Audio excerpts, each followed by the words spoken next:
Every Who down in Whoville liked Christmas a lot, but the Grinch, who lived just north of Whoville, did not. The Grinch hated Christmas, the whole Christmas season.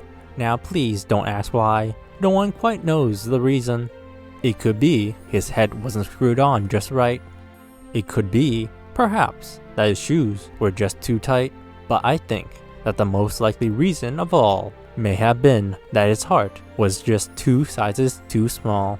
But whatever the reason, his heart or his shoes, he stood there on Christmas Eve, hating the Whos, staring down from his cave with a sour, grinchy frown at the warm, lighted windows below in their town. For he knew every Who down in Whoville beneath was busy now, hanging a mistletoe wreath, and they're hanging their stockings. He snarled with a sneer, "Tomorrow is Christmas, it's practically here." Then he growled with his grinchy fingers, nervously drumming, "I must find some way to stop Christmas from coming." For tomorrow, he knew, all the Who girls and boys would wake bright and early. They'd rush to their toys, and oh, the noise. Oh, the noise, the noise, the noise, the noise. That one thing he hated, the noise, the noise, the noise, the noise.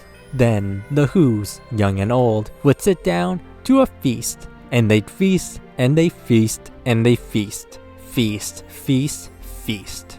They'd feast on Who pudding and a rare Who roast beef, which was something the Grinch couldn't stand in the least. And then they do something he liked least of all. Every Who down in Whoville, the tall and the small, would stand close together with Christmas bells ringing. They would stand hand in hand, and the Whos would start singing. And they sing, and they sing, and they sing. Sing, sing, sing. The more the Grinch thought, "I must stop this whole thing. Why, for 53 years, I put up with this now. I must stop this Christmas from coming. But how?" Then he got an idea. An awful idea. The Grinch got a wonderful, awful idea. "I know just what to do." The Grinch laughed in his throat, and he made a quick Santa Claus hat and a coat. He chuckled and he croaked, "What a great Grinchy trick. With a coat and this hat, I look just like Saint Nick. All I need is a reindeer." The Grinch looked around, but since reindeer are scarce, there were none to be found.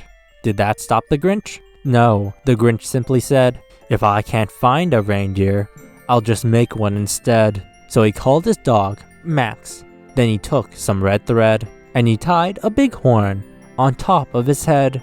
Then he loaded some old bags and some old empty sacks on a ramshackle sled, and he hitched up old Max. Then the Grinch said, "Giddy up," and the sled started down towards the homes where the Whos lay a snooze in their town. All their windows were dark, quiet snow filled the air. All the Whos were all dreaming sweet dreams without care. When he came to the first little house on the square, "This is stop number 1, the old Grinchy Claus hissed, and he climbed to the roof, empty bags in his fist. Then he slid down the chimney, a rather tight pitch. But if Santa could do it, then so could the Grinch. He got stuck only once, for a moment or two. Then he stuck his head out of the fireplace flue, where the little Who stockings all hung in a row. "These stockings," he grinned, "are full of things to go." Then he slithered and slucked with a smile most unpleasant around the whole room, and he took every present. Pop guns and bicycles, roller skates, drums, checkerboards, tricycles, popcorn, and plums, and he stuffed them in his bags. Then the Grinch, very nimbly, stuffed all the bags, one by one, up the chimney. Then he sluck to the icebox. He took the Who's feast. He took the Who pudding. He took the roast beef. He cleaned out the icebox as quick as a flash. Why, the Grinch even took the last can of Who hash. Then he stuffed all the food up the chimney with glee. "Now," grinned the Grinch, "I will stuff up the tree." The Grinch grabbed the tree and started to shove, when he heard a small sound, like a coo of a dove. He turned around fast and he saw a small Who, little Cindy Lou Who was not more than 2.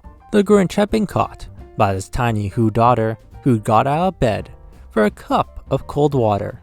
She stared at the Grinch and said, "Santa Claus, why? Why are you taking our Christmas tree? Why?" But you know, the old Grinch was smart and so slick. He thought up a lie, and he thought it up quick. "Why, my sweet little tot," the fake Santa Claus lied, "there's a light on the tree that won't light on one side. So I'm taking it home to my workshop, my dear. I'll fix it up there, then I'll bring it back here." His fib fooled the child. Then he patted her head, and he got her a drink and sent her to bed. And when Cindy Lou Who went to bed with her cup, he went to the chimney and he stuffed the tree up. Then the last thing he took was a log for their fire. He went up the chimney himself, the old liar. On their walls he left nothing but hooks and some wire, and one speck of food that he left in the house was a crumb that was even too small for a mouse. Then he did the same to the other Who houses, leaving crumbs too small for other Who mouses. It was 1/4 dawn, all the Who's still a snooze, when he packed up his sled, packed it up with their presents, the ribbons, the wrappings, the tags, and the tinsel, the trimmings, the trappings. 3,000 feet up the side of Mount Crumpet, he rode with his load to the tip-top to dump it. Pooh, the Who's, he was grinchily humming. They're finding out now that no Christmas is coming. They're just waking up. I just know what they'll do. Their mouths will hung open for a minute or two. Then the Who's down in Whoville will all cry, "Boo-hoo." "That's a noise," grinned the Grinch, "that I simply must hear."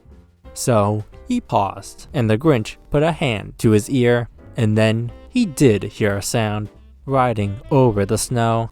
It started in low, then it started to grow, but the sound wasn't sad. Why, the sound sounded merry.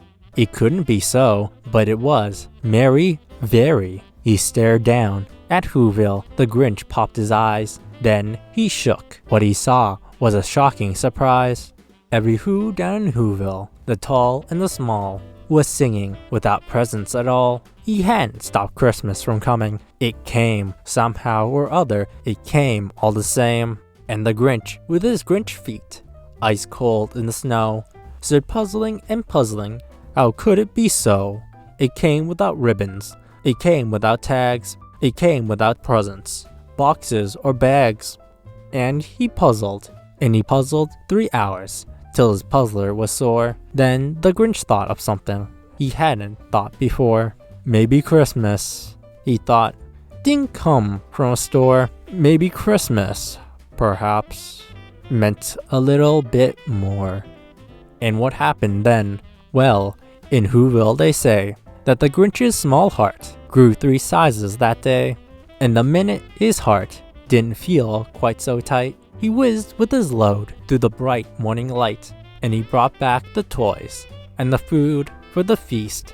And he himself, the Grinch, carved the roast beast. How the Grinch Stole Christmas by Dr.Suess, read with the voice of Eliot Rite.